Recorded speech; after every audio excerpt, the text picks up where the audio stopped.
Seja bem-vindo a mais um programa Legal Talks. Meu nome é Thomas Lau, presidente do IBRA-China e da SEBRA-ONU. Também sou coordenador deste programa com os doutores Guilherme Caputo Bastos, ministro do TST, e Paulo Feus, professor da PUC São Paulo. No programa de hoje, vamos falar sobre a quarta revolução industrial e o trabalho por demanda em aplicativos. Nosso convidado é o Dr. Breno Medeiros, ministro do TST. O Legal Talks promove análises sobre as decisões dos tribunais superiores e também debates jurídicos de grande relevância. O programa é uma realização do IBRA-China, da APEC e da SEBRA-ONU. Inscreva-se em nosso canal e ative as notificações para ficar atualizado com nossos programas. Acompanhe agora a entrevista completa. Dou as boas-vindas para mais um programa Legal Talks. O programa tem a finalidade de analisar temas relevantes na área do direito e também as jurisprudências atuais. O tema de hoje é a quarta revolução industrial e o trabalho por demandas em aplicativos. Nossos coordenadores são o ministro Guilherme Caputo Bastos, presidente da ANDD, e também o professor Paulo Feus, professor da PUC São Paulo. Dou as boas-vindas ao nosso convidado, o ministro Breno Martins, e passo a palavra ao ministro Guilherme Caputo Bastos. Meu caro amigo, ministro Breno Medeiros, presidente Thomas, professor Paulo Feus, apresentar o ministro Breno Medeiros é apresentar um jovem que saiu do Paraná e fez a sua carreira na magistratura no estado de Goiás, no exuberante estado de Goiás, que ambos aprendemos a amar como se nossa terra fosse. E o Breno chegou no tribunal e, assim, sem medo de errar, Breno, deu uma nova luz num momento em que as coisas estavam muito conturbadas e você chegou com o seu estilo de muita qualidade, muita qualificação, mas, embora o seu estado de espírito um pouco assim mais aguerrido, você é um grande conciliador, pode ter certeza disso. E o convite foi feito para você falar de uns temas dos mais candentes hoje no direito do trabalho, dos mais polêmicos e dos mais sensíveis. Eu estou muito curioso para ouvi-lo, para me preparar para ouvi-lo, acompanhei, fiz algumas leituras e acompanhei alguns trabalhos de apresentações ao vivo, e vejo que nós temos um caminho muito longo pela frente para construirmos um cenário de segurança para essa questão tão delicada. Então, desde logo lhe passo a palavra para a sua explanação, fique à vontade, está entre amigos, boa sorte. Um abraço. Obrigado, ministro Guilherme. Suas palavras são sempre carinhosas, e são palavras que traduzem muito mais do que eu sou na realidade. Então, são generosas, e eu agradeço aqui ao Instituto IBRA-China, Legal Talks, o presidente Dr. Thomas Law, o nosso professor Paulo Feus, então, por essa oportunidade de a gente discutir um pouquinho sobre as relações de trabalho, direito de trabalho, o que está mudando no mundo. Nós temos uma CLT de 1941 que foi realmente atualizada em muitos pontos, mas que carece de alguma regulamentação sobre os novos institutos, coisas que estão acontecendo na nossa sociedade, relações de trabalho que estão se afigurando para nós e nós precisamos aí discutir elas de forma aberta, e esse me parece aqui ser um dos veículos importantes para esta difusão de ideias e essa discussão da sociedade como geral. Eu preparei aqui, eu tenho um PowerPoint. Muito bem. Então, os senhores estão vendo aí o compartilhamento, né? O tema hoje dessa palestra é a quarta revolução industrial. E eu trabalho por demanda em aplicativos. Eu gosto muito de trazer sempre, quando eu falo nas minhas palestras, uma frase do filósofo do século XVIII, né, Jonathan Swift, que ele estabelece que quem quer que faça crescer 2 folhas de capim, onde antes crescia apenas uma, merece mais louvores da humanidade do que qualquer filósofo especulativo ou criador de sistemas metafísicos. Eu acho que é essa a ideia que nós temos que trazer aqui, é essa a ideia que eu sugiro e estabeleço nessa palestra. Muito bem, vamos falar um pouquinho sobre o resgate histórico. Para a gente falar da quarta revolução industrial, eu tenho que passar pela primeira, segunda e terceira revoluções industriais. A primeira revolução industrial, ela veio lá na Inglaterra do século XVIII, e ela tem como mote a construção de ferrovias, a implementação da máquina a vapor e a extinção do sistema de economia feudal. Veja, nós tínhamos até essa época uma economia voltada para os pequenos artesãos. Então, cada um desempenhava uma atividade e essa atividade exigia, geralmente, eram pessoas mais fortes, né? Você vai ver que quando eles começam a trabalhar, exige, vamos dizer, se você for utilizar a madeira ou o ferro, você tem que ter uma certa força. E eram pessoas que eram pais de família, né? E que aí eles acabavam por sustentar a relação que existia entre o sistema feudal e os artesãos era nesse sentido, um a um, peça a peça, era produzida. Aí veio a primeira revolução industrial, que foi com a implementação da máquina a vapor. Veja, máquina a vapor, então, nós temos esse como um norte da primeira revolução, como uma matriz da primeira revolução industrial. Onde, através da máquina a vapor, nós conseguimos desempenhar sistemas, nós conseguimos ter uma produção fabril, uma produção em série. E aí muda a relação de trabalho. Nós tínhamos uma relação de trabalho com pai de família e a gente passa para uma relação de trabalho entre as mulheres, que são mais delicadas no trato com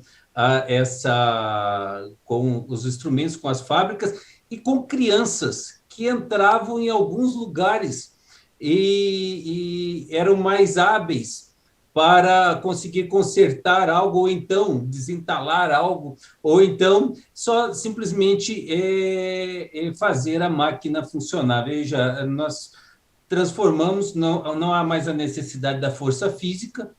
O homem era uma relação de trabalho com o homem era um pouco mais cara, e se buscou, então, um trabalho de mulheres e crianças nesse primeiro período. Veja, era uma economia feudal, cada local tinha sua economia própria. E aí nós tivemos a construção de ferrovias através da máquina a vapor, né? Nós temos aí a locomotiva a vapor. E essa construção de ferrovias fez o quê? Que nós conseguíssemos, nesse primeiro momento, especializar determinadas cidades para fabricar determinados produtos. Então, não precisava ser tudo fabricado numa própria cidade. Ela começou a haver uma fabricação de determinado produto em algum local e era transportado esse produto através da ferrovia. Então, nós temos aí uma pequena globalização e o início da especialização de certas cidades para determinadas atividades. Veja, algumas cidades teriam uma extração de minério de ferro, e aí havia essa possibilidade de máquinas aí desempenhando essa atividade. Bom, a primeira revolução industrial basicamente é nesse sentido, e o importante, a matriz dela é a máquina a vapor. São início de grandes empreendimentos fabris, como eu já falei, e caracteriza-se, então, pela rapidez na produção. A segunda revolução industrial veio lá no século XIX, né? E ela tem em si avanços tecnológicos com a evolução da máquina a vapor para a máquina movida a energia fóssil. Ela também ela vem com o advento da eletricidade, possibilitando a produção em massa. Eu gosto de falar sobre essa questão da eletricidade. Tem um filme, deve ser 2018, 2017, né, que é um filme que fala sobre a Batalha das Correntes. A Batalha das Correntes, ele fala sobre dois tipos de corrente elétrica. A corrente contínua e a corrente alternada. Corrente contínua, ela era defendida por Thomas Edison, né? E nós temos aí a corrente alternada, que foi defendida por Westinghouse, que também teve Tesla como um dos seus expoentes. Qual que e é importante a gente situar isso, mais na frente, na palestra, os senhores vão entender a importância disso já no século XIX. Por quê?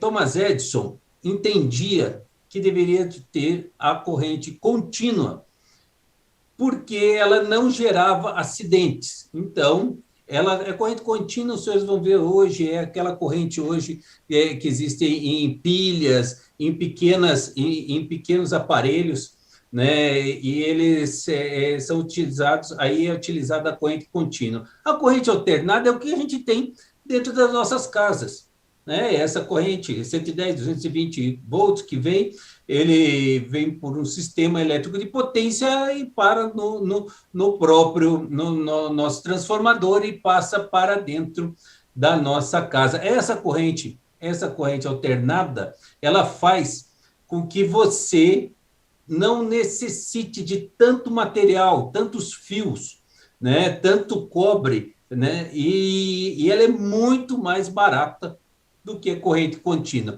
Veja a economia aqui sendo levada em consideração em detrimento da segurança. Então, esse filme ele trata muito disso, como foi essa batalha das correntes nos Estados Unidos, para que cada um dos estados integrantes, né, dos Estados Unidos decidisse qual tipo de tecnologia ia utilizar. E o que se colocava, o que era importante, o que foi determinante, foi exatamente a Revolução Industrial, foi exatamente as fábricas, como que elas iriam gerir, o que era mais eficiente para a produção em massa. Então, optou-se pela corrente alternada, mesmo sabendo que ela não gerava a segurança da corrente contínua. Veja o enlace econômico deste tipo de escolha. E a escolha se ocorreu não só nos Estados Unidos, mas no mundo todo, e hoje ela prevalece. Claro que buscamos, e nós, na Justiça do Trabalho, né, velamos por isso, pela segurança, né, dos eletricitários nesse sentido, mas é uma questão que foi normalmente assimilada pela sociedade. Muito bem. Também nessa segunda revolução industrial, nós temos uma padronização dos sistemas de organização industrial.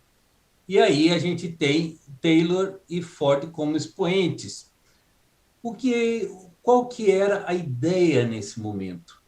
A ideia é de que cada um dos empregados tivesse um conhecimento limitado aquele momento da produção, e aí ele exercitasse esse movimento de uma forma automática, sem pensar, apenas tendo treinamento. Então, você verifica que a produção de Ford, a produção de veículos que trouxe essa ideia, né? Então, você passa de uma parte para outra, e aquele empregado ele conhece só aquela parte. Então, se a questão dele é montar um farol de um veículo, ele sabe o que ele precisa fazer e é montar um farol de veículo. Esse momento aqui, nós temos, ele durou durante muito tempo, né? E aí é aquela situação da inspeção de qualidade. Ao final, verificava-se se todos os sistemas estavam funcionando e era apto para a venda do veículo, nesse caso de Ford, né, de veículos automotores. Veja, isso foi mudado com a terceira revolução industrial. Então, nós temos a matriz, recapitulando, a matriz da primeira revolução industrial, máquina a vapor, da segunda, eletricidade e combustível fóssil.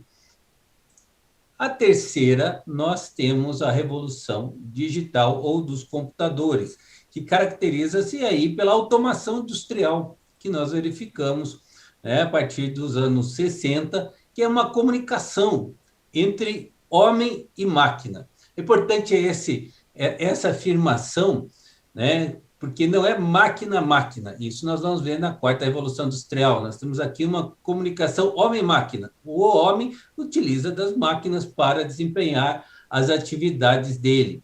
Então, aí nós temos os computadores, pelas fotografias, né, e como que as coisas se sucederam.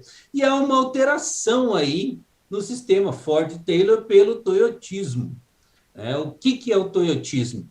Ele busca a redução de custos, né, com menos empregados e maior qualificação. Então, o empregado tem a consciência, pelo menos, se não geral, a consciência, pelo menos, se não especial, de cada componente do veículo, mas ele tem consciência geral de todo o veículo. E a necessidade, então, qual a importância do trabalho dele, né, dentro de uma linha de produção. E a gente vai ver que próprios empregados têm a possibilidade aí de parar uma linha de produção quando verifica que há algum equívoco. E vem a tecnologia aqui, just in time, né, em que você não utiliza da melhor forma possível a logística e o desempenho. Antigamente, hoje eu realmente não tenho noção, mas antigamente existia, a própria Toyota tinha alguns navios que levavam para os Estados Unidos e terminavam esse processo de montagem no próprio navio. Então, é aquela ideia de redução de custos, dando uma maior qualificação. Então, você não era só treinado para determinada tarefa, mas você conhecia um pouco mais do funcionamento do próprio veículo. E aí nós temos aí desempenhando aí vários sistemas de qualidade, né, em que o sistema de qualidade traz procedimentos operacionais padrões e toda uma ideia, como o ciclo de Deming, né, que é o PDCA, e existe, então, um pensamento, né, em termos de sistema de qualidade. A gente deixa aquele sistema de inspeção de qualidade e passa para um sistema de qualidade onde que, se você ingressar com o produto, com a matéria-prima correta, aí com qualidade, se você tiver uma máquina que ela esteja calibrada, se você tiver um operador da máquina que esteja treinado, verifica-se que, ao final, o produto será sempre o mesmo.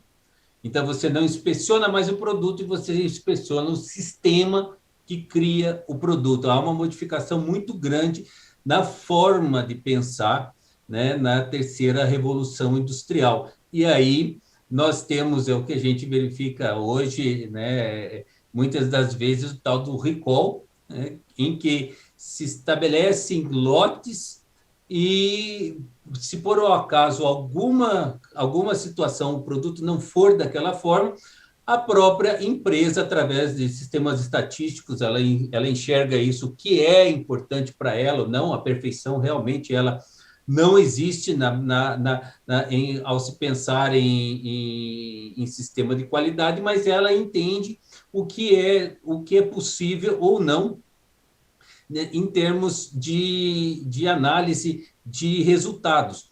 Então, ela verifica, ó, realmente isso aqui deu algum problema no veículo, né? Esse veículo pode pegar fogo, algum componente, e aí ela, como ela tem compartimentizado todas essas situações, ela consegue identificar qual que é o lote, e esse lote ele é chamado para o recall para trocar aquele determinado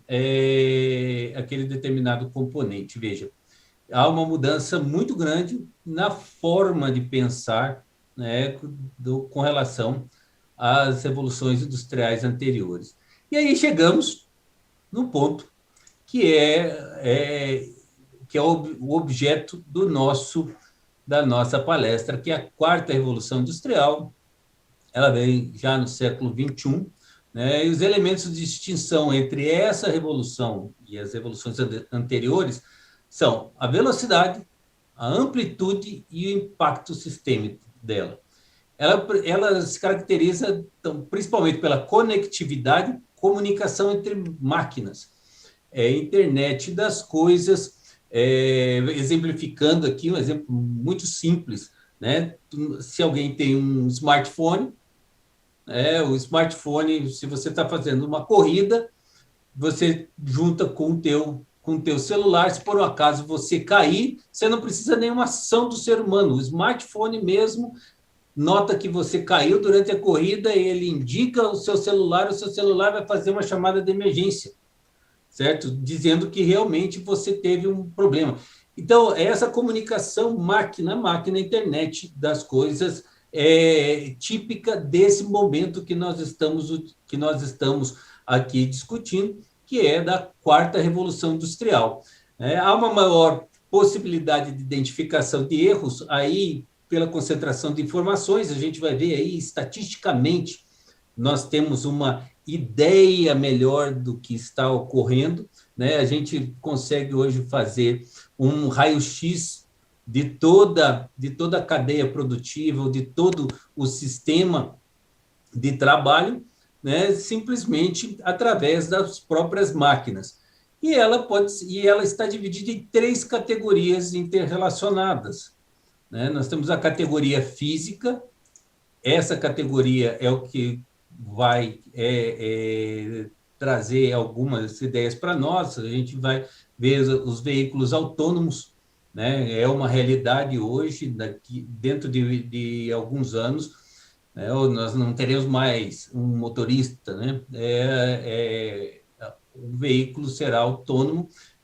A gente verifica algumas plataformas, como a Uber, né? E estão buscando essa automatização, né? Porque nós não precisamos mais de veículos, nós precisamos de transporte. Então, essa é uma mudança no raciocínio nesse século XXI. E nós temos a impressão 3D, que é o oposto da fabricação subtrativa, né?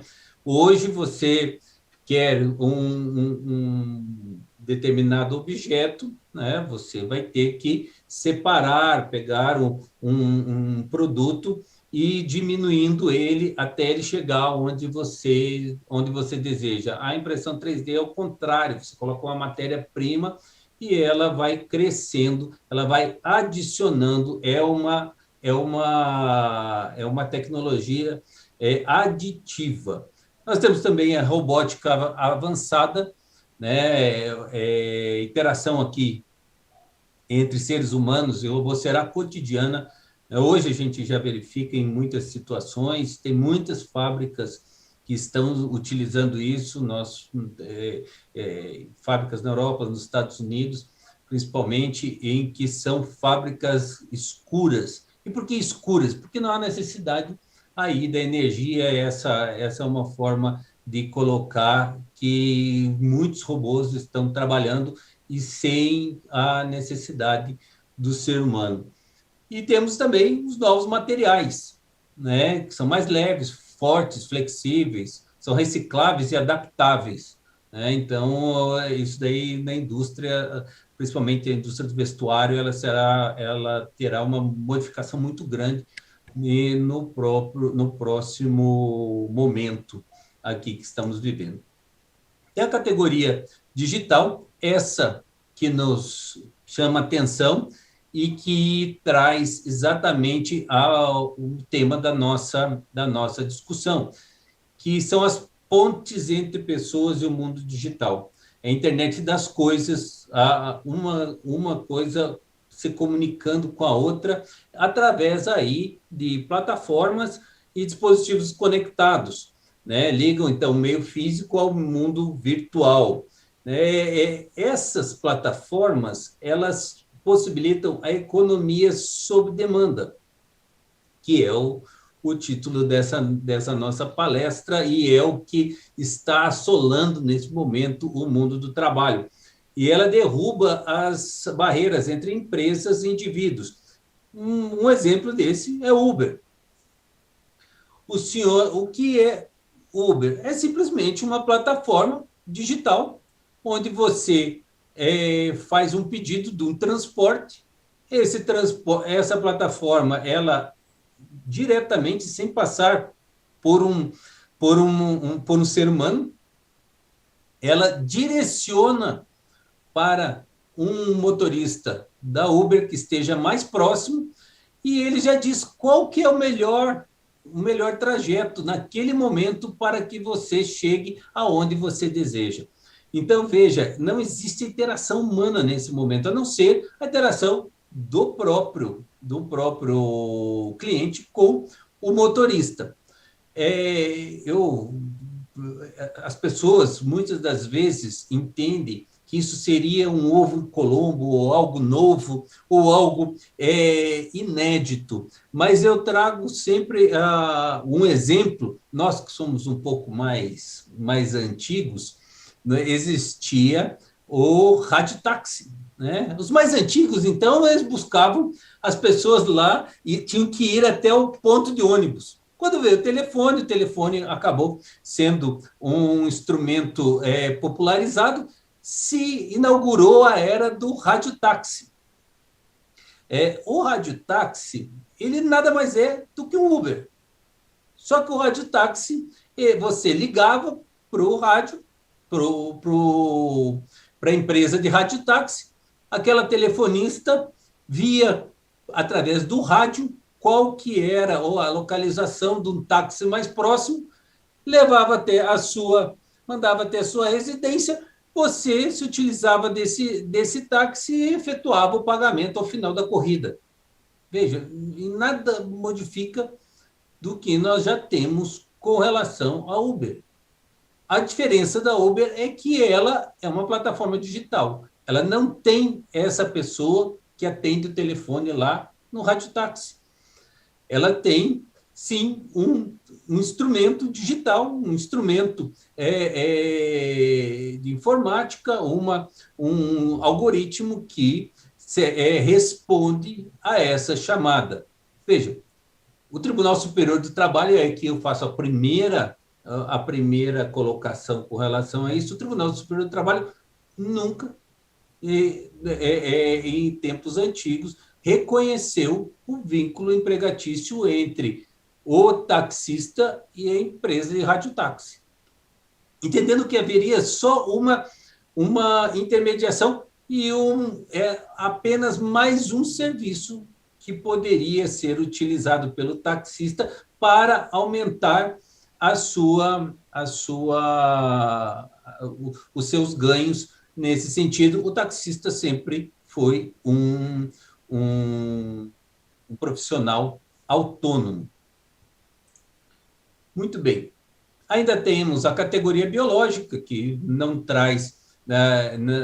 tem pertinência ao nosso tema aqui, mas que é importante verificar que a quarta revolução industrial, ela traz esta categoria da biologia sintética, e nós teremos aí pela frente, né, muitas discussões sobre dilemas éticos, morais e jurídicos, principalmente onde nós vamos ver, num futuro próximo, a possibilidade aí da construção de um ser humano. E, quem sabe, até de nós modificarmos todo o sistema, né, que começa a falhar do nosso corpo, né, e aí, com a modificação sintética, através da biologia sintética, aquilo que nós pensamos em envelhecimento e mortalidade talvez seja uma, uma, uma situação. Nós temos, inclusive, muitos dos autores falam não em imortalidade, mas falam em amortalidade, né? Imortalidade é quando você não consegue, você não morre por circunstância nenhuma, mas a amortalidade, ela vai ocorrer quando você vai vir a falecer através de um acidente, né? E aí sim, esse acidente leva ao óbito, mas que por razões biológicas de envelhecimento nós não teremos mais num futuro próximo essa mortalidade e seremos todos amortais. Esse daí gerará, sem dúvida alguma, dilemas éticos, inclusive religiosos, são questões que se avizinham. E como eu falei lá no início, nós não conseguimos lutar contra isso, né? A própria sociedade quer isso, e essa luta, ela não traz nós não vamos ter aí uma possibilidade, né, por mais que trouxermos isso em leis, de barrar a evolução da própria sociedade. Muito bem. Seguindo aqui, eu vou passar rapidamente para os senhores entenderem um pouco dessas tecnologias, as tecnologias da indústria 4.0, né?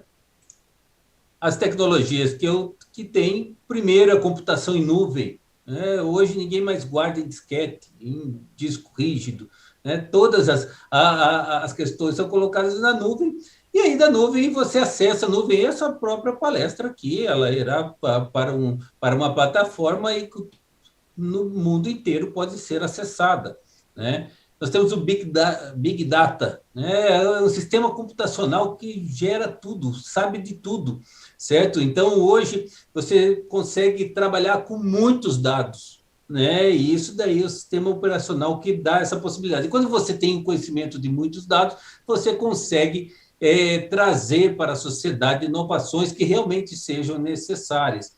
Internet das coisas, eu já falei, né? Integração de várias coisas sem a intermediação do ser humano. A realidade aumentada, né? Hoje a gente consegue, através de um dispositivo eletrônico, a sobreposição de objetos gerados por computador em um ambiente real. Então, a gente consegue enxergar como as coisas vão ficar no futuro após a construção. A cibersegurança, né? Nós temos discussões aí, nós temos visto agora nos Estados Unidos vários ataques, né? Inclusive com resgates, coisas novíssimas com a JBS, né? Principalmente, e outros indústrias da parte energética dos Estados Unidos, em que se sequestra o que a pessoa tem em termos de produção, em termos de tecnologia, e pago um resgate aí, sim, se libera isso, é um novo crime, aí a cibersegurança é importantíssima nesse sentido. Simulação digital permite testar e aprimorar os produtos ainda na parte de concepção. A manufatura aditiva, que eu já falei, que é impressão 3D, robôs autônomos, né? Vão realizar várias tarefas repetitivas e até tarefas que são inviáveis para o ser humano. Mas nós temos aí, né, as sondas, inclusive da China agora, mandado para o planeta Marte, né? Esse é um grande exemplo de robôs né, fazendo atividades ainda inviáveis para o ser humano.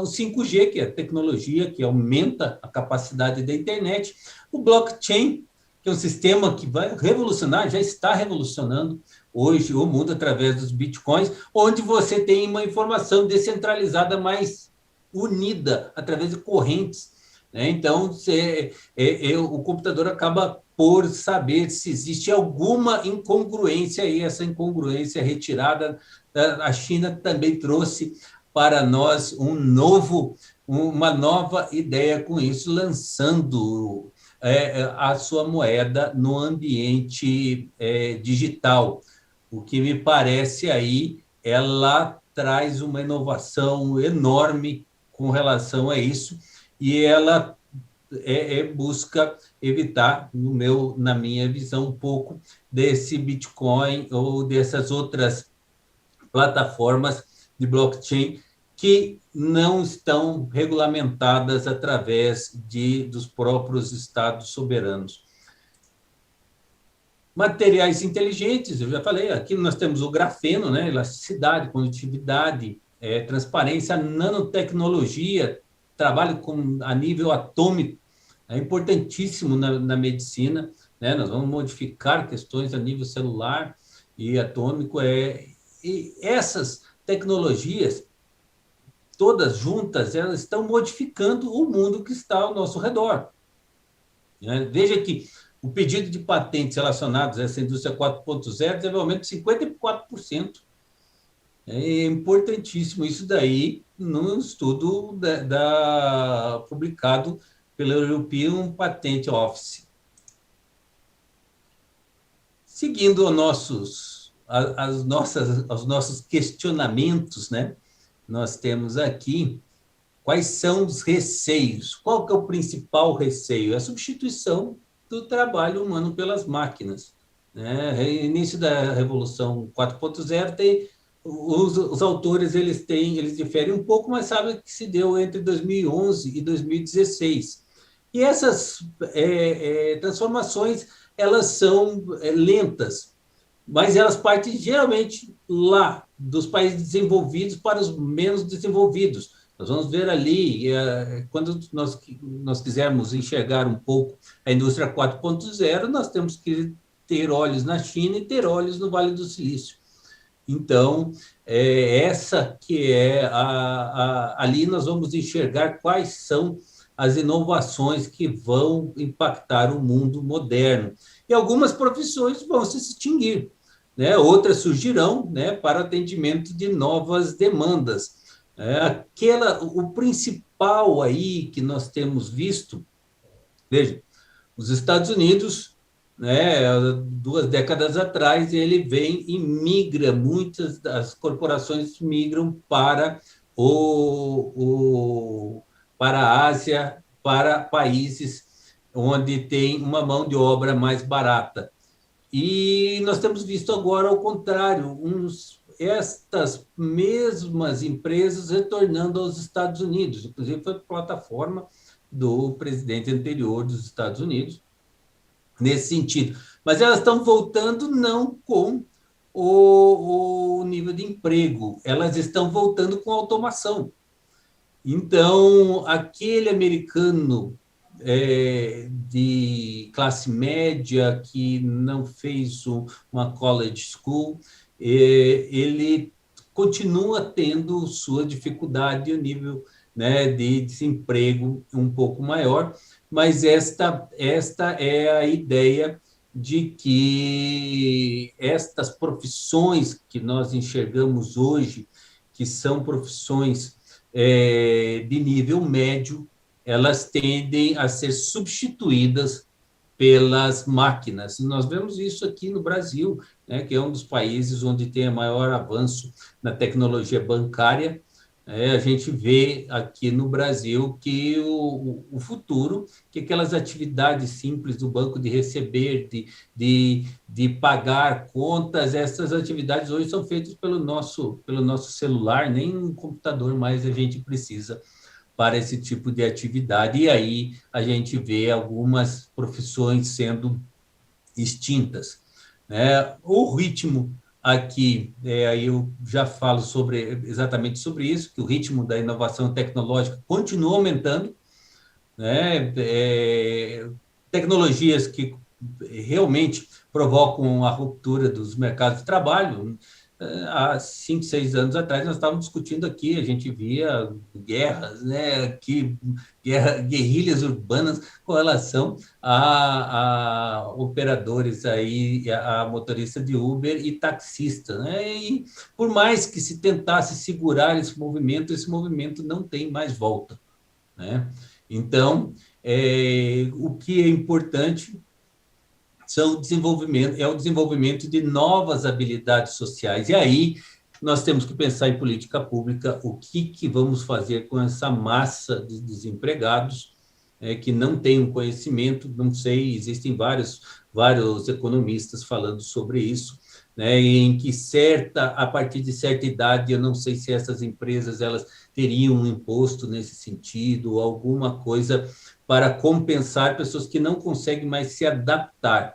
E os jovens que já começam, minha filha tem 5 anos, ela já começou com tablet, né? Já começou com celular, ela já filma, ela já sabe, é a nova geração que já entra nessa tecnologia. Então, é importante essas habilidades sociais, que é adaptabilidade, né? Percepção social, investigação crítica, escuta ativa e resolução de problemas complexos. Isso daí os robôs não têm, né? E existem certas atividades em que o robô tem maior dificuldade, como com relação à empatia. A gente vai ver aí os cuidadores, né? Não se pensa aqui, você tem um cuidador de idosos, né, sendo uma inteligência artificial, talvez um futuro, mas por enquanto não. Então, mas para isso nós precisamos desenvolver algumas habilidades sociais, e isso tem que ser fruto de uma política pública.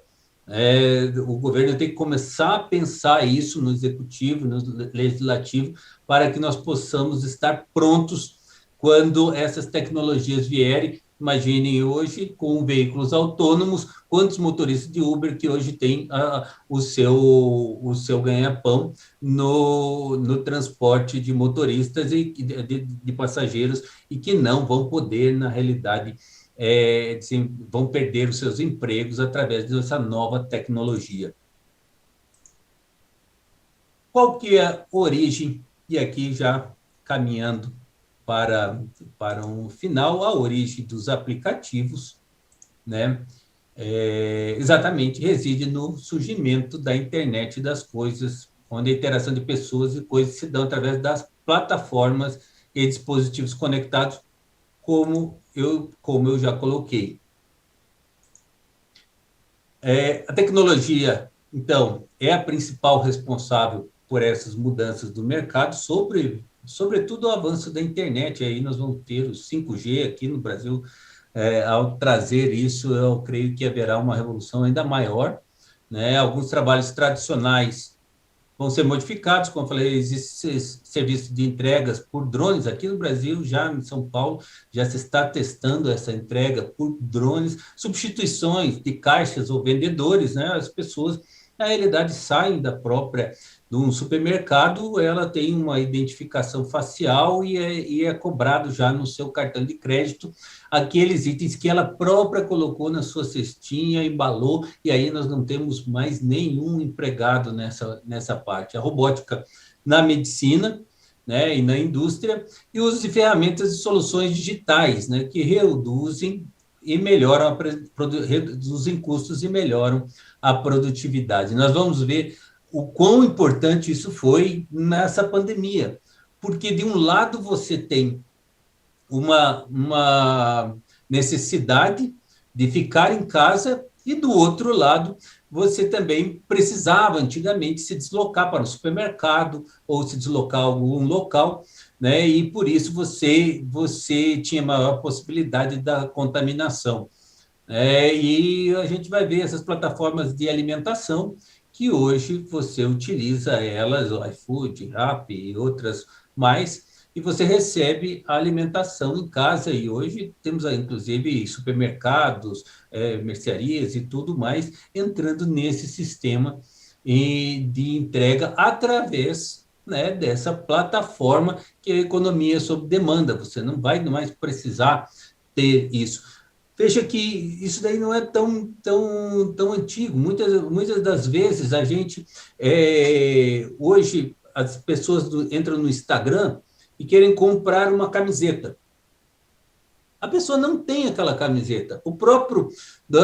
Aquela pessoa que está vendendo a camiseta, ela está vendendo a sua arte, ela não tem aquela camiseta naquele momento. Ao momento que é feito o pedido, ela aciona a fábrica, e a fábrica vai trazer essa camiseta dentro de um prazo razoável e entregar para a pessoa, para o cliente na sua casa. Veja, essa é uma realidade que nós já temos. Grandes marcas hoje no Brasil se utilizam desse tipo de atividade. E essa é uma ideia que a gente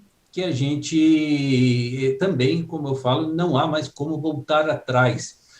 E os custos diminuem, você não precisa ter um estoque, você não precisa, teoricamente, no futuro, chegar em certos momentos com mudar a própria coleção, fazer alguma oferta ou liquidação, porque os bens vão ser fabricados de forma rápida, dentro de um prazo razoável, e serão entregues na própria casa da pessoa.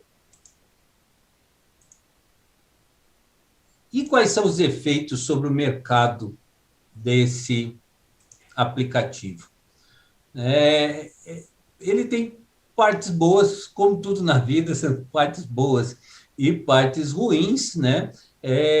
Nessa pandemia, ela foi um cenário, uma solução eficiente, né? Com todo o desemprego que a gente verificou, ele aumentou a taxa de ocupação, né? Eu sei, os críticos trazem, nós conhecemos isso dentro do próprio âmbito do Tribunal Superior do Trabalho, que estaríamos dentro do instrumento de precarização do trabalho, né? Mas esquece também que, nesse momento que nós estamos,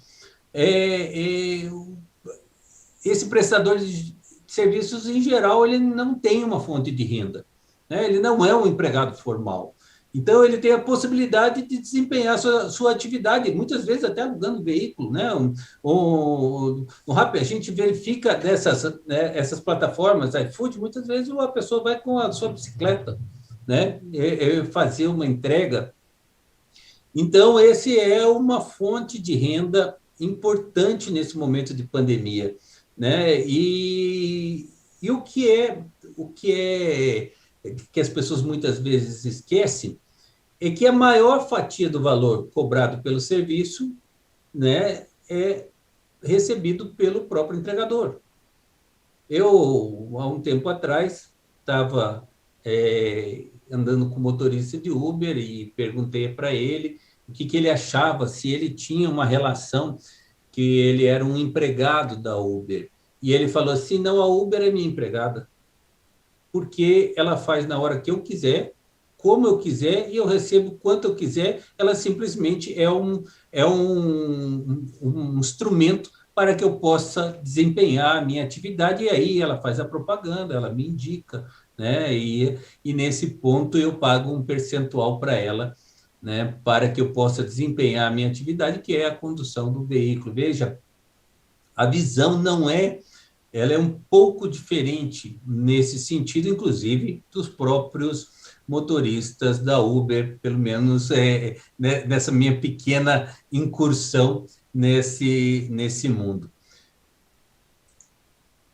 Eu tive a oportunidade de julgar o primeiro processo, né, no Tribunal Superior do Trabalho com relação à demanda por aplicativos, né? Entendi que havia uma transcendência jurídica, é matéria nova que nós temos que dirimir, né? E nesse sentido eu entendi que não havia como subsumirmos o motorista do Uber à relação de emprego prevista na CLT. Veja, eu não estou dizendo que não existe relação nenhuma de emprego, de trabalho, não é essa a discussão.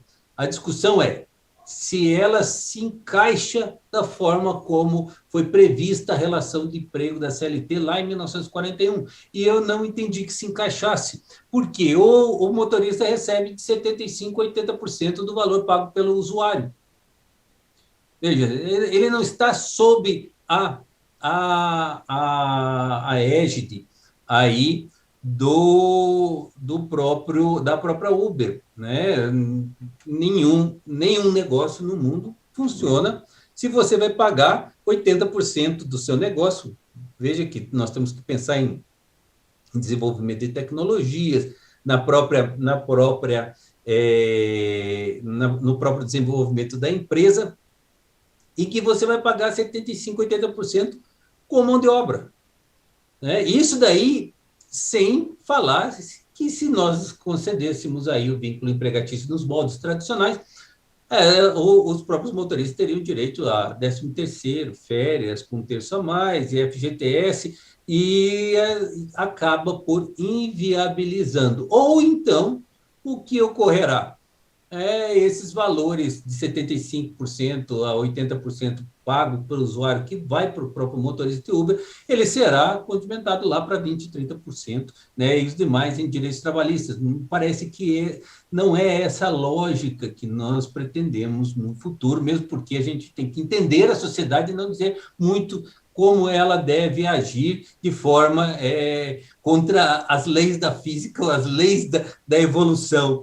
Né? Então, essa que é a ideia. Eu sei que eu tenho conhecimento aqui de uma outra decisão, o ministro Caputo Bastos participou dela, que foi na 4ª turma também do TST, e eu sei que existem também discussões, existem votos apresentados, mas que ainda não houve o término do julgamento. Por enquanto, esta é a jurisprudência que está valendo perante o Tribunal Superior do Trabalho. Diz o projeto de lei 3.754 de 2020, que tenta regulamentar essa relação de trabalho, essa relação de emprego. Né? Então, ele traz alguns detalhes, mas a primeira coisa que ele fala não se aplica a CLT. Por quê?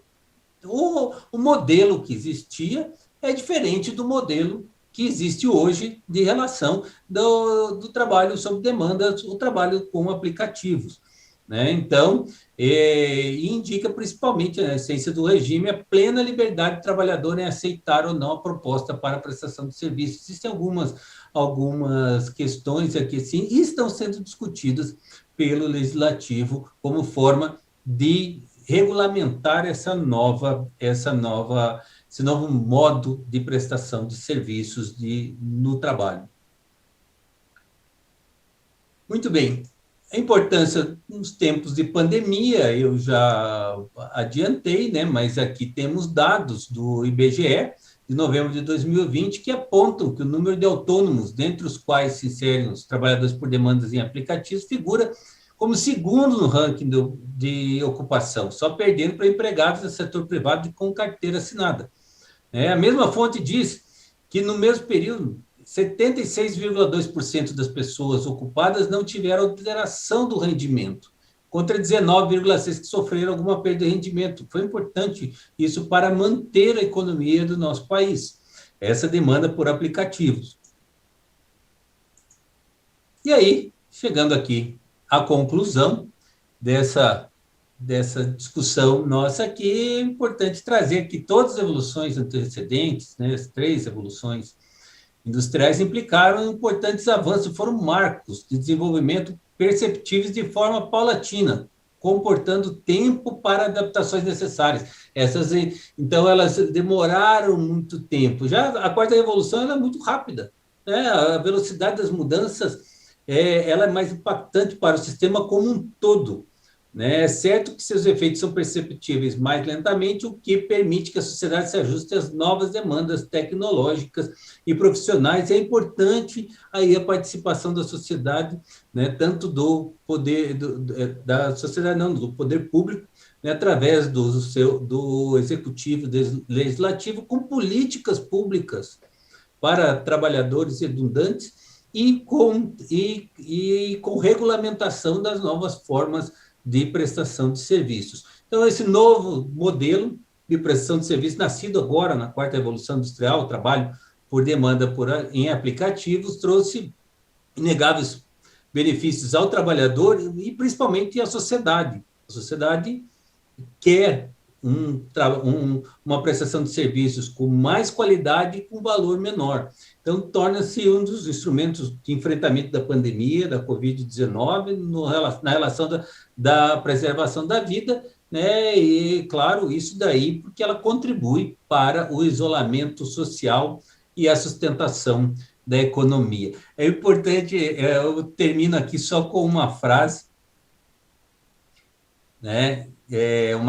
Uma anedota que envolve uma conversa entre Henry Ford II, presidente da montadora Ford, e o Walter Reuter, líder do sindicato, né, dos empregados da empresa, que se deu próximo à linha de montagem automatizada, onde diz assim: Walter, como você vai conseguir que esses robôs paguem as suas contribuições sindicais? E Walter Reuter respondeu sem titubear: Henry, como você vai levá-los a comprar seus carros? É um dilema que nós temos, que solucionar, e eu acredito aí no futuro da humanidade que ela possa, aí, através desses instrumentos, dessas discussões que nós temos agora aqui, através do Legal Talks, suscitar estas questões, e aí que a gente possa evoluir sem perder os empregos, sem perder o trabalho, que é tanto importante para comprar e para adquirir esses bens novos que nós estamos utilizando, essa tecnologia nova que está aparecendo diuturnamente para nós. Eram essas as minhas colocações, e encerro aqui a minha participação.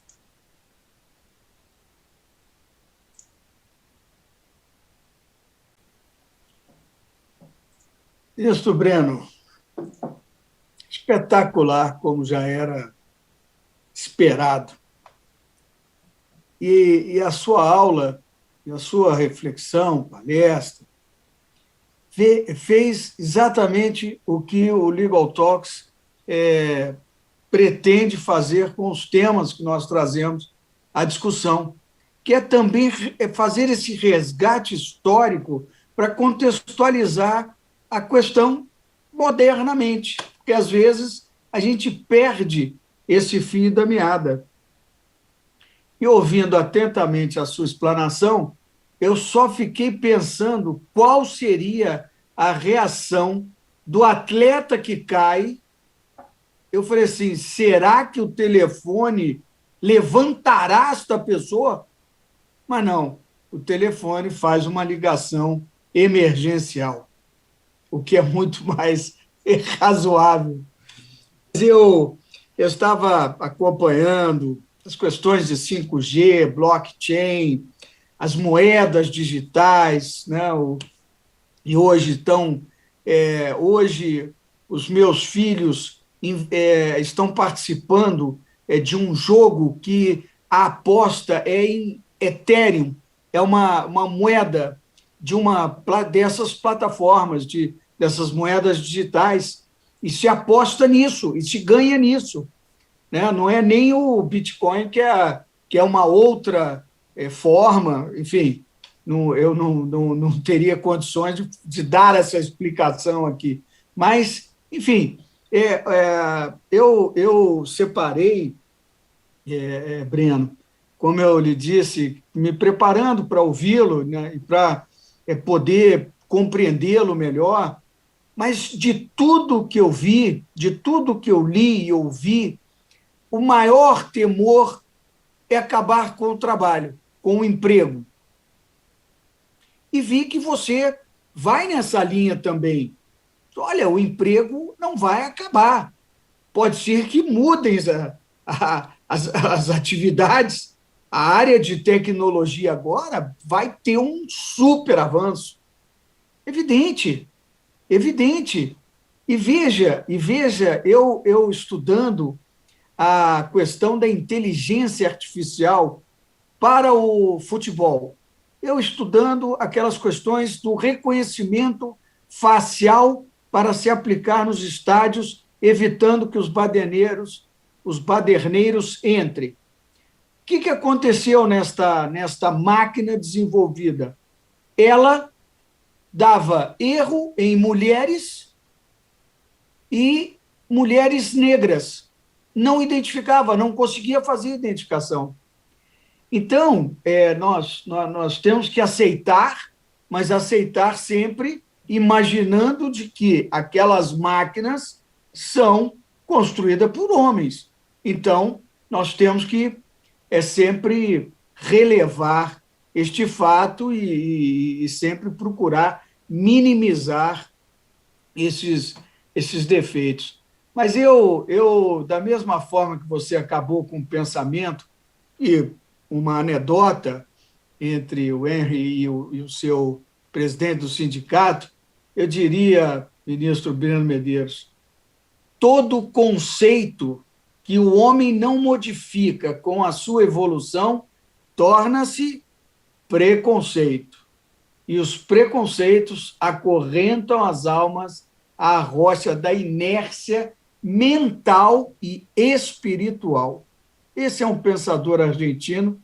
Eu gosto sempre de mencioná-lo exatamente por isso. Nós temos que aceitar. É inexorável. O ministro Breno nos trouxe uma história que nos leva a exatamente a resposta que um motorista de um Uber lhe deu. Aqui, o patrão sou eu. A plataforma é minha empregada, porque eu trabalho a hora que eu quiser, aceito as corridas que eu quiser.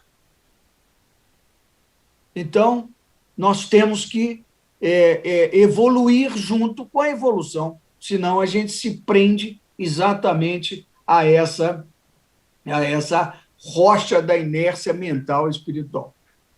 Meus parabéns, ministro Breno. Eu devolvo a palavra ao nosso presidente Thomas ou ao professor Paulo Feus para alguma consideração. Ministro, primeiro, obrigado pela aula. Foi espetacular e é gostoso ouvir que nós vamos refletindo, né, a respeito do tema.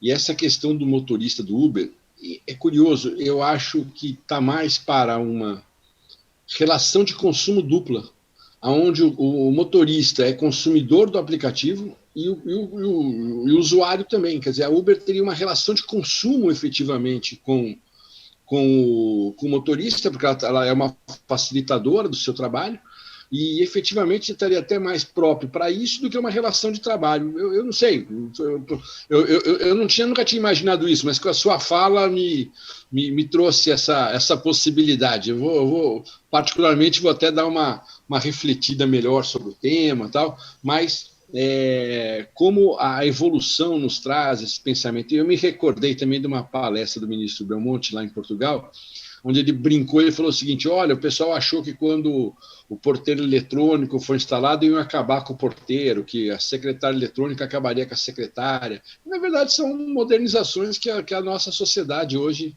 nos exige, né? Então, ministro Breno, muito obrigado, foi uma aula maravilhosa, só temos aí a agradecer.